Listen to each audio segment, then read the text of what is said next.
Welcome back to Frontline News. I'm Sasha-Lee Hamilton. It's now time for Frontline Business. During the House of Representatives on Tuesday, Social Security Minister Shaini Robinson revealed that the National Insurance Fund, NIF, is operating at a $1.5 billion deficit. She says efforts are underway to protect the NIF's viability. With a pension population of around 121,000, the NIS disbursed $19.4 billion in benefits, receiving only $17.9 billion in contribution. Mr. Speaker, there remains a gap of $1.5 billion. As our eyes remain fixed on the scheme's viability, the procurement process has commenced to undertake an updated actuarial review during this financial year. The NIF manages collections from the National Insurance Scheme, NIS. In the meantime, the Social Security Minister says as at March 31 this year, the net asset value of the fund was $120.7 billion, an increase of 13.67% over the 2017-2018 fiscal year. The growth in the NIF's net assets was driven primarily by the performance of the equity portfolio, which grew by 31.3%. And Mrs. Robinson revealed that less than 50% of the workforce contributes to the NIS. She says this is unacceptable, especially with Jamaica's aging population. Minister without portfolio in the Ministry of Agriculture, J.C. Hutchinson, revealed on Tuesday that the Holland Agro economic zone in St. Elizabeth, which has 2,400 acres of arable land, has been divided and allocated to farmers. This land has been divided into 5 to 10 acre blocks by Appleton. Persons have been allotted as little as 1 acre in every lot. The land is below sea level, so instead of pumping water onto the land, water has to be pumped off of the land into the Black River. One of the reasons for Campari relinquishing the lease on the property last month is because it was costing them between $800,000 and $1.5 million per month for electricity to operate the pumps that are there. He was making his contribution to the sectoral debate in the House of Representatives.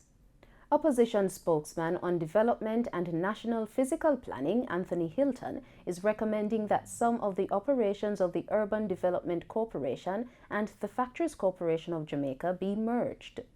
Making his contribution to the sectoral debate on Tuesday, Mr. Hilton said the time had come for a detailed review of the roles and functions of both entities.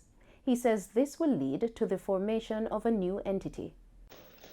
Similarly, the role of the Factories Corporation should be reviewed, revised, and repurposed in light of current realities.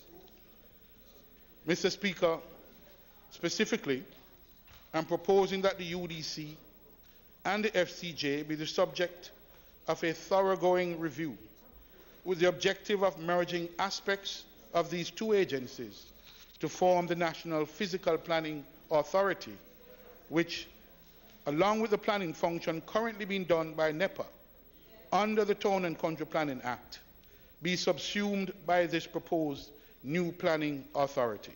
In Wednesday's trading session, the JSE Combined Index declined by 2,197 points to close at almost 500,000. Overall market activity resulted from trading in 70 stocks, of which 32 advanced, 28 declined, and 10 traded firm. The Junior Market Index advanced by 18 points to close at 3,066. Stocks advanced for Access Financial Services, AMG Packaging and Paper, Barita Investments, Blue Power Group, and CAC 2000 Limited. Stocks declined for 138 Student Living, 1834 Investments, Caribbean Cement, Caribbean Producers, and Carreras Limited.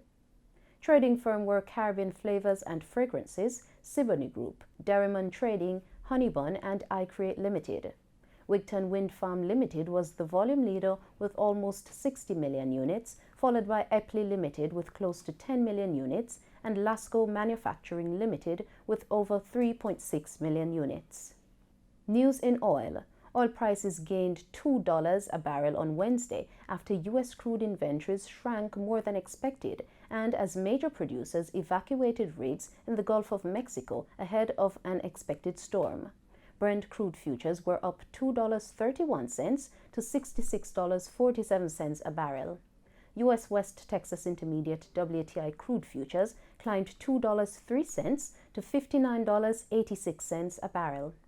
And that's it for Frontline Business. I'm Sasha Lee Hamilton. Pleasant viewing.